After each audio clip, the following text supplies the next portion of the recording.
èmi jẹ́ ọ̀kan nínú àwọn ọmọ ológun orílẹ̀-èdè Nàìjíríà.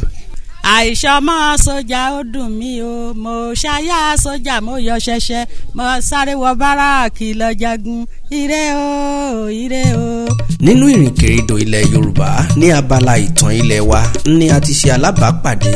ajagun fẹ̀yìntì èyí tí orúkọ wọn jẹ́ ẹ̀dà Matthew Oyèrìndé Adewuya èyí tí wọ́n kópa nínú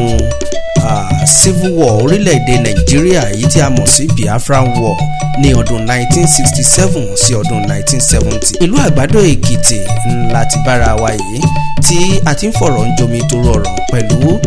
ajagun fẹ̀yìntì ńlá yìí ẹ̀rìn ṣóńlẹ̀ a gbọ́ láti ẹnu bàbá fúnra rẹ̀.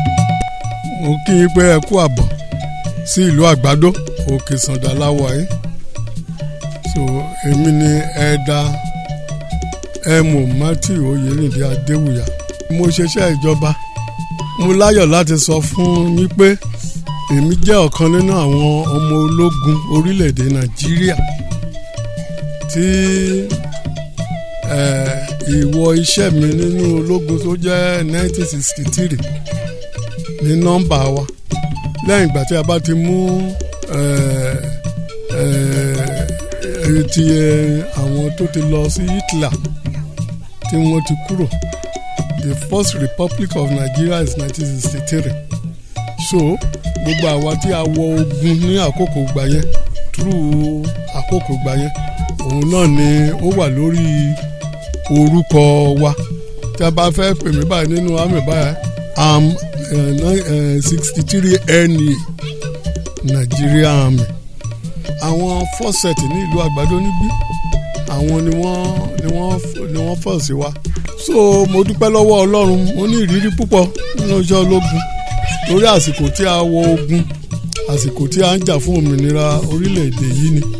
to keep Nigeria one is attack and it must be done. so a dúpẹ́ lọ́wọ́ Ọlọ́run a jà ogun yẹn gallantly fought and conquerors. Ọlọ́run fún wa ní ìṣẹ́gun lórí àwọn ọmọ ogun tí a jà nígbà yẹn. a sì dúpẹ́ lọ́wọ́ Ọlọ́run pé a tún wà nínú àwọn tó tún wá máa sọ díẹ̀ nínú ìrírí wa níbẹ̀ lọ́jọ́ yẹn lọ́hùn. a dúpẹ́ tá a wà nínú àwọn tá a máa sọ nítorí pé alẹ́ àkókò ìgbà yẹn ogun le púpọ̀ ṣùgbọ́n kì í ṣe gbogbo àwa tá a lọ sógun yẹn ló padà wálé. ọ̀pọ̀lọpọ̀ ni wọ́n ti kú sọ́hún ọ̀pọ̀lọpọ̀ ni wọ́n di aláàbọ̀ ara tó bẹ́ẹ̀ gẹ́ tó jẹ́ pé àti ẹlòmíràn gan fẹ́ẹ́ lè gbẹ̀mí ara ẹ̀ nígbà tó bá wo condition tó ń wà tó mọ condition tó fi wà. ṣùgbọ́n a dúpẹ́ lọ́wọ́ Ọlọ́run kí a ò fi yọ̀ wọ́n. irú àwọn wọ̀nyẹn Ọlọ́run lò wọ́n kítakíta láti mú kí ìṣọ̀kan Nàìjíríà kó dúró ni nínú àwọn tí àwa náà wà nínú wọn. àwa náà farapa lójú ogun ṣùgbọ́n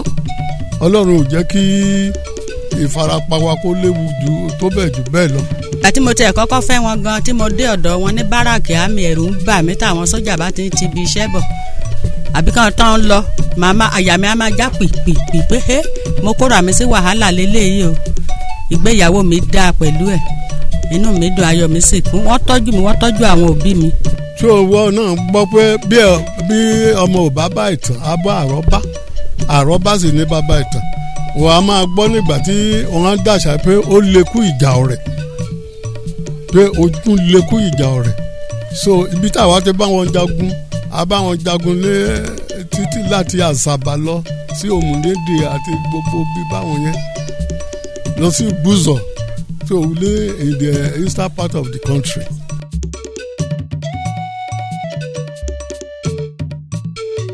Biafra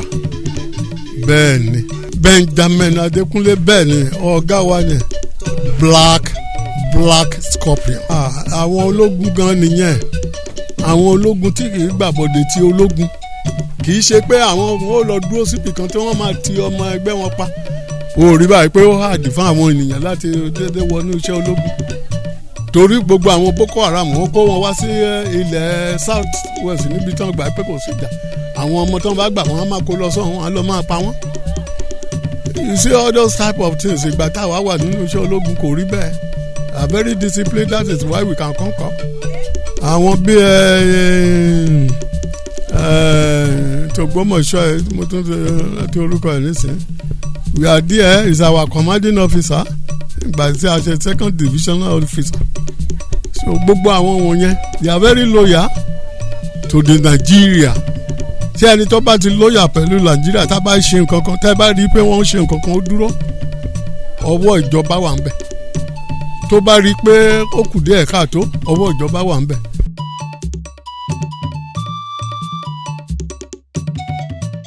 Àwọn tí wọ́n tá a jọ lọ sójú ogun tí wọ́n lọ tá a dẹ̀jọ́ padà bọ̀ wálé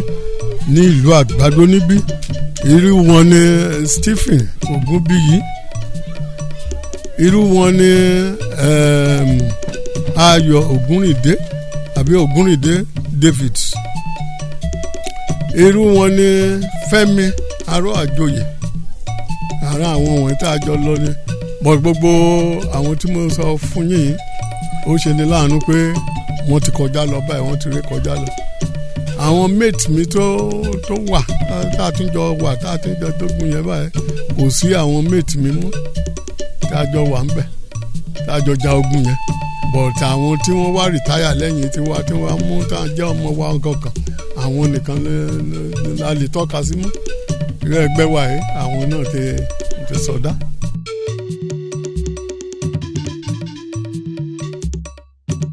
ní ìgbà tí mo kúrò nílé Kẹ́ṣẹ́ tí mo wọ iṣẹ́ ológun a ṣe training wa ní ìlú Abẹ́òkúta láti ìlú Abẹ́òkúta ni wọ́n ti kó wa lọ sí ìlú kan tí wọ́n pè ní Agbọ̀ in the Bendel State Benin after Benin wọ́n gbé wa lọ sí Agbọ̀ after Agbọ̀ mo tá jagun lọ sí ilẹ̀ Ìgbò lọ́hùn títí lọ sí Onitsha lọ sí Asaba lọ sí Omunede àti ọ̀nà àṣọ gbogbo bí wọ̀nyẹn la dé a tún wá padà sí Ìròmì lóròmì àti ìlú Ìròmì yẹn ni wọ́n tún ti gbé wa padà wá sí Auchi a tún kúrò ní Auchi wọ́n gbé wa lọ sí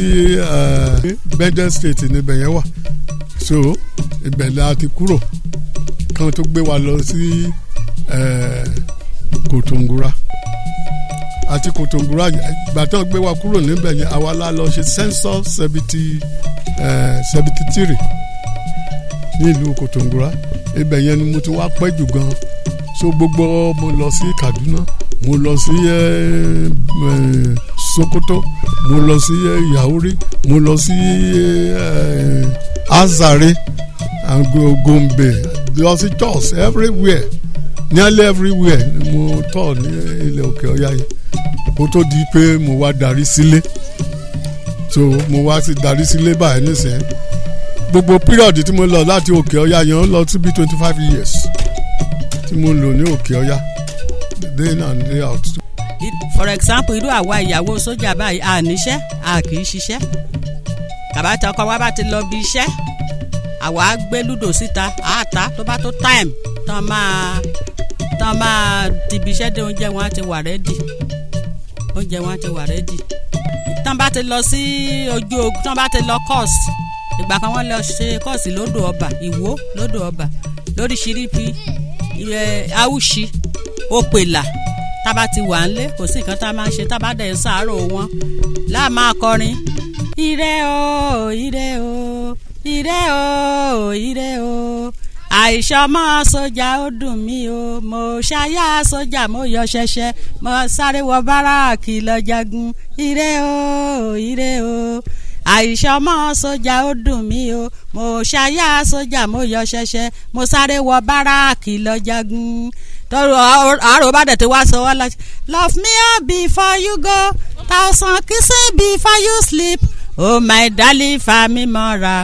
ohun tó ń ṣe mí wà lára rẹ̀ oh my darling oh my darling oh my darling ọkọ tèmi please happy really love me oh my dear me oh. If you return from your trouble, the only thing I have to say, may I happy welcome to you, oh my darling me, oh. A máa fònìyàn, a máa fi sàárò wọn.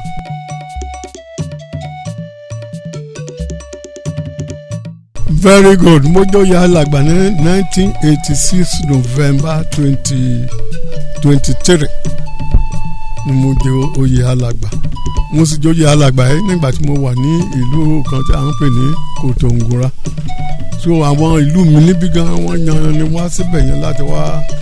yẹ mi sí nígbà yẹn so àti 1986 yẹn ni mo ti wà nípò alàgbà then ibi tí mo jẹ alàgbà sí yẹn láti church abẹ́ ilé láti bẹ̀rẹ̀ bẹ́ẹ̀ la lọ ra ilẹ̀ tá a gba ilẹ̀ tá a kọ́lẹ̀ mo dẹ̀ ṣe débi pé Ọlọ́run ṣe bẹ̀ fún àgbà district kí n tó kúrò ńbẹ̀ gẹ́gẹ́ bí àwọn akitiyan ìgbà tí mo sì tún padà dé ìlú Àgbàdo níbí so gbogbo effort mi ni pé ohun tí mo ṣe nídàálẹ̀ yẹn kó lè farahàn nínú ilé but by God grace Ọlọ́run kan àwọn effort mi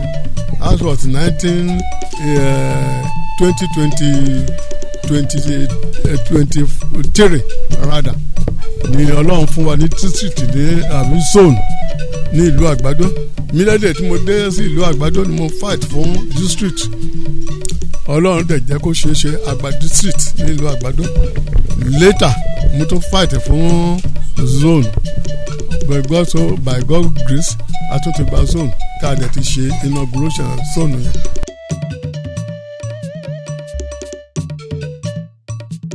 mo dúpẹ́ lọ́wọ́ ikọ̀ ìtàn ilẹ̀ wa nítorí pé ẹ̀yin lẹ mú nǹkan tó ti dàbẹ́ ni pé ọkàn ti fò ẹ̀yin lẹ máa ń gbé wá sí ìrántí tí ò bá sírú ẹ̀yin báyìí àwọn ọmọdé òde òní wọn ò fẹ́ gbogbo nǹkan wọ̀nyí mọ̀ wọn ò ń ṣe ẹ̀yin lẹ ò fẹ́ kí ìtàn ilẹ̀ bàbá wa kó parun